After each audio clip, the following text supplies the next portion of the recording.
শুধু মন্ত্রিত্ব নয়, এমপি পদ থেকেও টিলিপ সিদ্দিককে পদত্যাগের আহ্বান জানিয়েছেন যুক্তরাজ্য বিএনপির সভাপতি ও বিএনপি চেয়ারপারসনের উপদেষ্টা মালেক।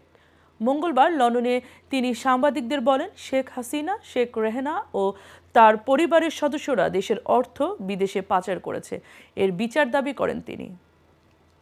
আজকে বলবো যে ফেসিবাদের বাংলাদেশে পতন হয়েছে এবং হাসিনা এবং রেহানা এবং টিউলিপ, জয় পুতুল বাংলাদেশকে তারা লুট করে দেশের বাইরে তারা অট্টালিকা করছে এবং বাংলাদেশে এই গরিব মানুষের টাকা তারা লুট করে দেশের বাইরে নিয়ে আসছে।